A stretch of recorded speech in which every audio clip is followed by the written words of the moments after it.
بسم اللہ الرحمن الرحیم۔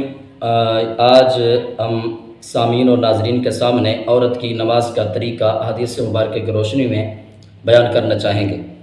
تو یاد رکھیں کہ ویسے تو کافی سارے فرق علماء نے بیان کیے ہیں، لیکن مشہور ترین مرد کی نماز اور عورت کی نماز کے اندر جو فرق ہیں وہ آج ہم 5 قسم کے فرق آپ کے سامنے بیان کرتے ہیں۔ پہلے نمبر پر عورت نے ہاتھ کہاں تک اٹھانے ہیں، اور دوسرے نمبر پر کہ ہاتھ باندھنے کہاں پر ہیں، اور تیسرے نمبر پر یہ کہ اس نے رکوع کا طریقہ کیا ہے، رکوع کرنے کی اس کی حیت کیسے ہوگی، اور چوتھے نمبر پر سجدہ کرنے کا عورت کا کیا طریقہ ہے نماز میں، اور 5ویں نمبر پر تشہد میں بیٹھنے کی کیفیت اس کے نماز کی کیا ہوگی۔ آئیے آپ کو ہم یہ حدیث مبارکہ سے یہ ساری چیزیں ہم بیان کر کے آپ کے سامنے رکھتے ہیں۔ حدیث مبارکہ میں حضرت وائل بن حجر رضی اللہ تعالیٰ عنہ سے یہ حدیث پاک موجود ہے۔ تو آپ فرماتے ہیں، قال علی رسول اللہ صلی اللہ علیہ وسلم یا وائل بن حجر اذا صلیت فجعل یدیک حذاء اذنیک، اے وائل بن حجر جب آپ نماز پڑھیں تو اپنے ہاتھوں کو کانوں تک اٹھائیں، حذاء اذنیک، کانوں تک اپنے ہاتھوں کو اٹھائیں، اور وَالْمَرْأَةُ تَجْعَلُ يَدَيْهَا حِذَاءَ صَدْيَيْهَا، کہ جس وقت عورت نماز پڑھے تو عورت اپنے ہاتھوں کو کندھوں تک اٹھائے۔ یہ ایک حدیث پاک ہے جو کہ معجم کبیر جلد 22 اور صفحہ نمبر 19 پر موجود ہے، حدیث نمبر 28 ہے، اور اسی طرح مجمع الزوائد جلد نمبر 1 ہے اور صفحہ نمبر اس کا 103 ہے، اس پر یہ حدیث پاک موجود ہے۔ تو اس حدیث پاک سے اور دوسری حدیث ہم آپ کے سامنے رکھنا چاہتے ہیں اسی طرح کی، کہ فرماتے ہیں کہ حدثنا حسین، حضرت حسین فرماتے ہیں کہ یہ اپنی سند کے ساتھ روایت کرتے ہیں حضرت عطا رضی اللہ تعالیٰ عنہ سے، فرماتے ہیں سئل عن المرأة کیف ترفع یدیہا فی الصلاۃ قال حذو ثدییہا، اور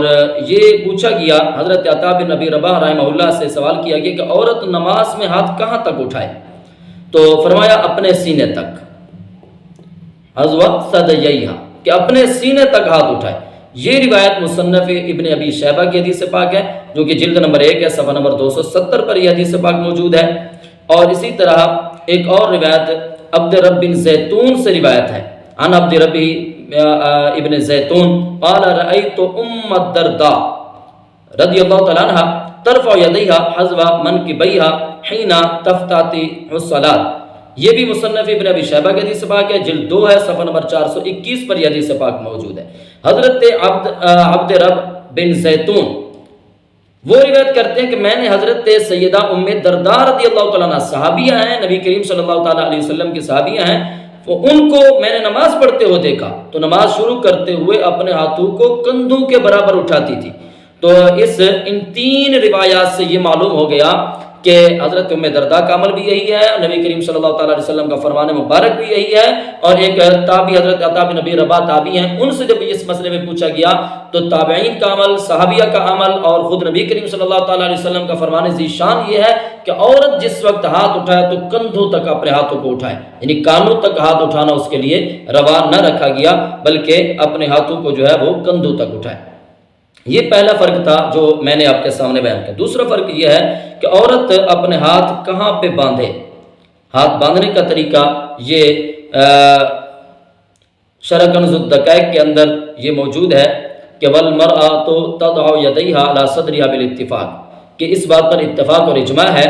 کہ عورت اپنے ہاتھ اپنے سینے پر رکھے، یعنی عورت اپنے ہاتھ جو ہے وہ سینے پر باندھے گی، نہ کہ ناف کے نیچے جیسے جو ہے مرد نماز میں باندھتے ہیں۔ اور اسی طرح السعایہ کے اندر جلد 2 صفحہ نمبر 156 پر ہے، وَأَمَّا فِي حَقِّ النِّسَاءِ فَاتَّفَقُوا عَلَىٰ أَنَّ السُّنَّةَ لَهُنَّ وَضْعُ الْيَدَيْنِ عَلَىٰ صَدْرِهَا لِأَنَّهَا أَسْتَرُهَا لَهَا۔ فرماتے ہیں کہ رہا عورت کے حق میں ہاتھ باندھنے کا معاملہ تو تمام فقہا کا اس بات پر اتفاق ہے کہ ان کے لیے سنت یہ ہے کہ سینے پر ہاتھ باندھیں، کیونکہ اس میں ان کا پردہ زیادہ ہے۔ اور یہ ان 2 باتوں سے، یہ علماء کے اقوال سے اور فقہا کی عبارات سے یہ ثابت ہوا کہ عورت جو ہے وہ اپنے ہاتھ سینے پر باندھے گی۔ اور تیسرا فرق ہے رکوع کی حیت کا، کہ رکوع کرنے میں عورت جو ہے وہ رکوع کیسے کرے۔ تو اس بارے میں یہ موجود ہے حضرت عطا رضی اللہ تعالیٰ عنہ سے، یہ بھی مصنف عبد الرزاق کی حدیث پاک ہے۔ حدیث پاک سے ہم یہ ثابت کر رہے ہیں، فرمایا تجتمع المرأة اذا رکعت ترفع یدیہا الی بطنہا وتجتمع ما استطاعت، کہ حضرت عطا فرماتے ہیں عورت سمٹ کر رکوع کرے، اذا رکعت ترفع، عورت جو ہے رکوع کرے جب وہ سمٹ کر رکوع کرے گی، اپنے ہاتھوں کو اپنے پیٹ کی طرف ملائے گی، جتنا سمٹ سکتی ہے سمٹ جائے۔ ظاہر بات ہے کہ اگر وہ مردوں کی طرح آگے کی طرف جھک کر رکوع کرتی ہے تو ایسا تو وہ سمٹ کر رکوع کرنا نہیں ہوگا۔ سمٹ کر رکوع کرنا یہ ہے کہ عورت اپنے ہاتھوں کو دراز کرے،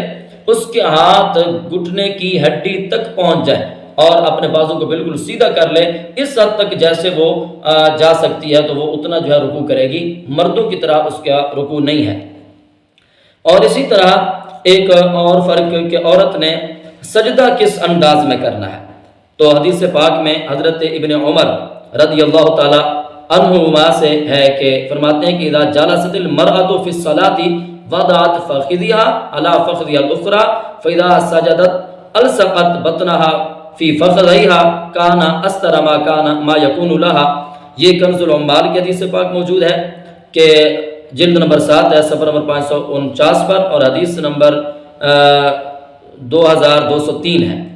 تو اس میں یہ فرمایا گیا ہے کہ عورت کے نماز پڑھنے کے طریقے کے بارے میں کہ جب عورت نماز میں بیٹھے تو اپنی ایک ران دوسری ران پر رکھ لے، اور جب سجدہ کرے تو اپنے پیٹ کو رانوں کے ساتھ چمٹائے، اس میں اس کے صدر کی زیادہ رعایت ہے۔ اب اس میں دو مسئلے ایک حدیث پاک کے اندر آ گئے کہ سجدہ کرنے کا طریقہ بھی آ گیا، بیٹھنے کا طریقہ بھی۔ تو پہلے بیٹھنے کا طریقہ بیان کر دیا کہ جب بیٹھے تو اپنے ایک ران دوسری ران پر رکھ لے، یعنی دونوں قدم دونوں پاؤں جو ہے وہ دائیں جانب نکالے، اپنے ایک گھٹنے کو ایک ران کو دوسری ران پر رکھ لے، یہ ہے اس کے بیٹھنے کا طریقہ۔ اور سجدے کا طریقہ کیا ہے کہ سجدہ کرے تو اپنے پیٹ کو رانوں کے ساتھ چمٹا لے۔ مرد کا پیٹ رانوں سے جدا ہوتا ہے، بازو کلیاں جو ہیں وہ پہلو سے جدا ہوتی ہیں، آگے بڑھ کر وہ سجدہ کرتا ہے، جبکہ عورت کے لیے فرمایا گیا ہے کہ اس میں اس کے صدر کی رعایت اس میں ہے کہ وہ اپنے پیٹ کو رانوں کے ساتھ ملا لے۔ اسی طرح ایک اور حدیث پاک حضرت خالد بن الجلاج سے ہے، فرماتے کن النساء یؤمرنا ان یتربعنا اذا جلسنا فی الصلاۃ ولا یجلسنا جلوس الرجال علی اوراقہن، فرمایا کہ عورتوں کو یہ حکم دیا جاتا تھا کہ وہ نماز میں چار زانوں